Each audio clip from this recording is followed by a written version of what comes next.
Internal Revenue Service IRS tax news. What taxpayers need to know about making 2021 estimated tax payments. IRS Tax Tip 2021-118, August 12, 2021. Small business owners, self-employed people, and some wage earners should look into whether they should make estimated tax payments this year. Quick recap on the estimated tax payments and when the IRS wants to be paid. And if they don't get paid, you know what happens. It's the stick. They hit you with penalties and interest.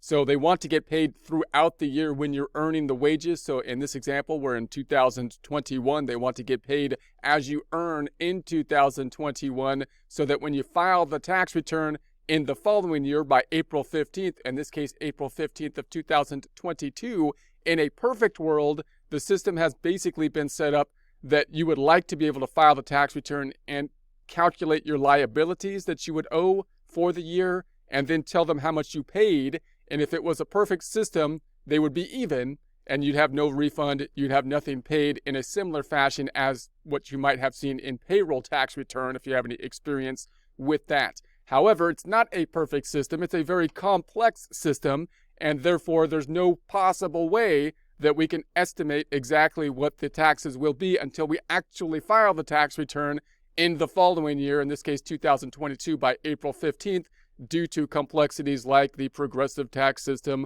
multiple tiers of tax, multiple income streams, deductions, and so on and so forth. Therefore, what we do is we shoot for overestimating the tax a little bit so that we get a refund when we file the tax return, not simply because we want a refund at that point in time because it's a special day of April 15th, but because we're trying to avoid the stick from the IRS when the IRS waxes on the head repeatedly with penalties and interest. So in order to avoid that, we're going to try to overpay a little bit. Now, normally what they do is they get the employer to be the one that has to collect the taxes, right? And so if you've been an employee, then you know that you have to file a W-4 with the employer. The employer is the one that's required to be the collecting agency of the government, and they have to basically take money directly out of your paycheck in accordance with the W-4, give it to the IRS as you earn it, meaning they're going to basically give it to the IRS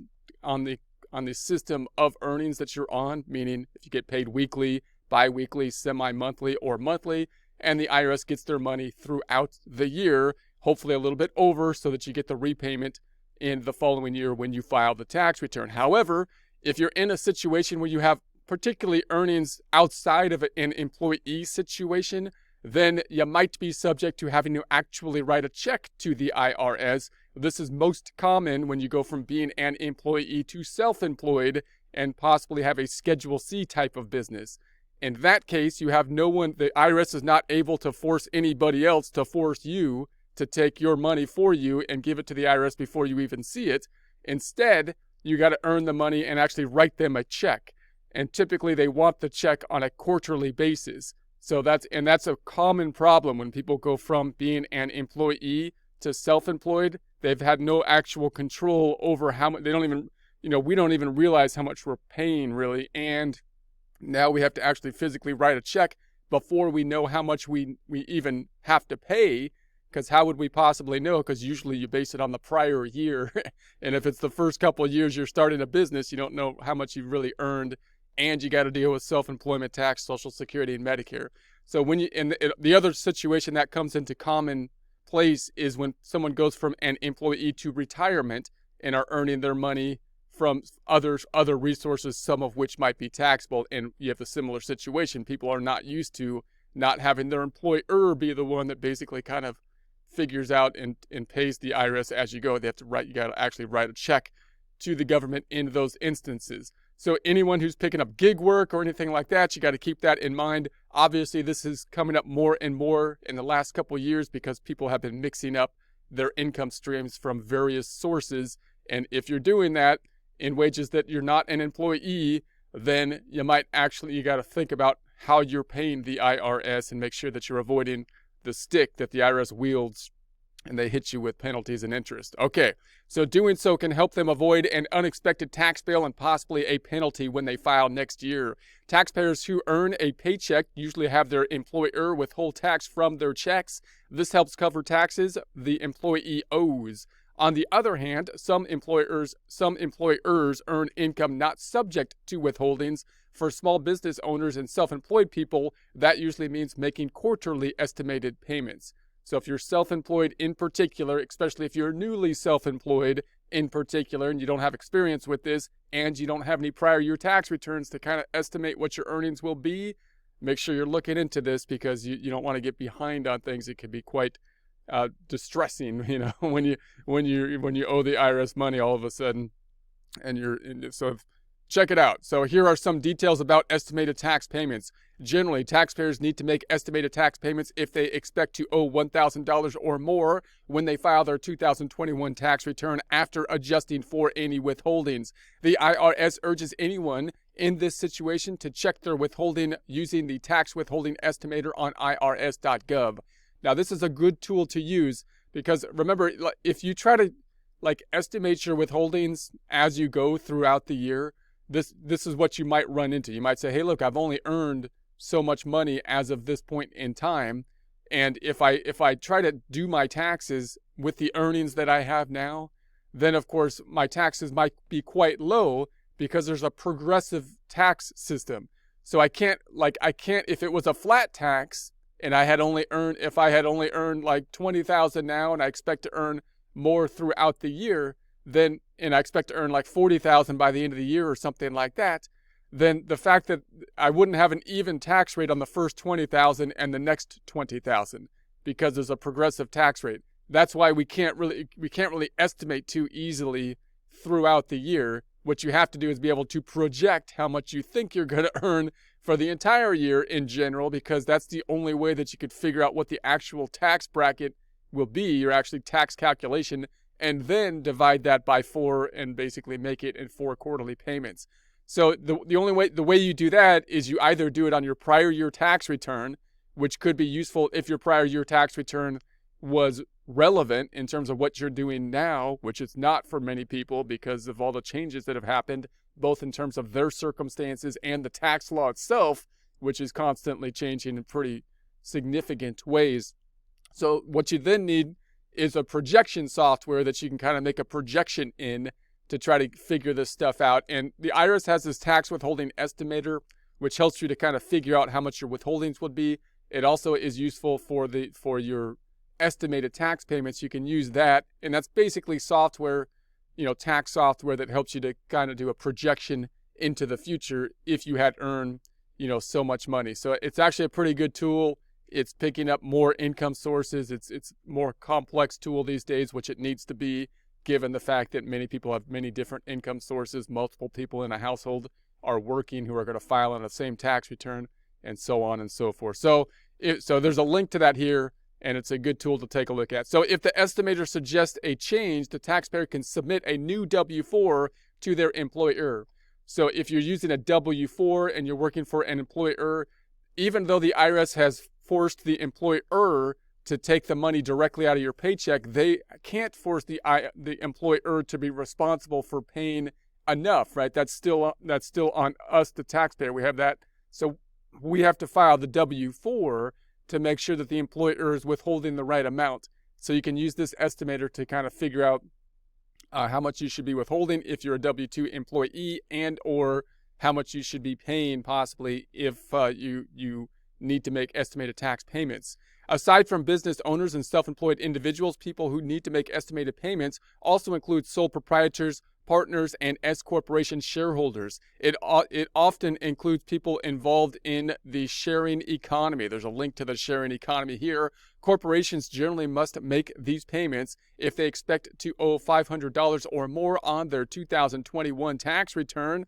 Aside from income tax, taxpayers can pay other taxes through estimated tax payments. This includes self-employment tax and the alternative minimum tax. So of those two, the self-employment tax is going to hit more people that are, possibly low to mid income than the alternative minimum tax. And so those are the ones I'm would be most concerned on for a lot of people, especially, again, if you're moving from a W-2 employee to self-employed, then you're going to have to be picking up self-employment tax, which is similar to payroll taxes when you're an employee.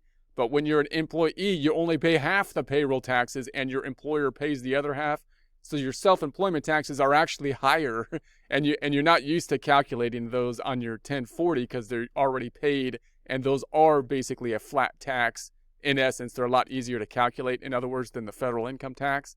So usually if you're an employee, although it's reported on your W-2, it's already been paid, and it's just a reporting thing. So you're not really used to having to deal with it when you file your tax returns. But if you're self-employed, you will have to deal with it. You'll calculate the self-employment tax, which can be quite significant and painful to see, and then you have to pay it. You got to pay the self-employment, and it basically is the employer and employee portion. So in essence, so the final two deadlines for paying 2021 estimated payments are September 15th, 2019 and January 15th, 2022. Taxpayers may check out these forms for details on how to figure their payments. Form 1040-ES, estimated tax for individuals. Form 1120-W, estimated tax for corporations. There's links to those forms here. Taxpayers can visit irs.gov, irs.gov, the IRS website, to find options for paying estimated taxes. These include direct pay from a bank account, paying by credit or debit card, or the electronic federal tax payment system. If you pay by debit or credit card, your debit or credit card might charge you a small fee. I don't think you have any other fees with these other types of payments. Mailing a check or money order to the IRS. You could still mail them a check or money order, and if you want to, by printing out the estimated tax payments. It's kind of nice to do they're trying to get everything electronic. It's kind of nice to do it electronic because then you have the verification a lot more quickly.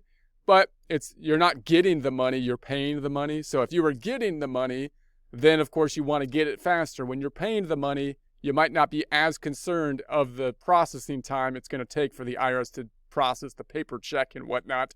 So as long as you meet the deadline and don't get hit with the stick of the penalties and interest from the IRS, you might be okay with mailing it in. Although again, you don't get that nice verification to see that they got it. It might take them a little bit longer to process it still these days, if that's something that's relevant to you, because, I think they're still short-staffed and whatnot from the whole COVID thing.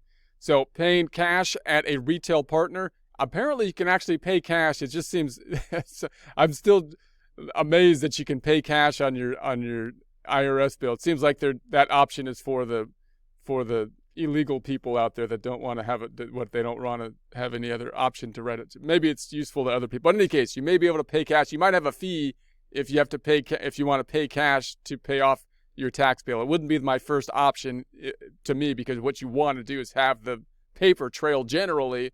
So I would think the direct payments would be the way to go if possible, and then sending a check if possible. But again, you might have that cash option if that's helpful.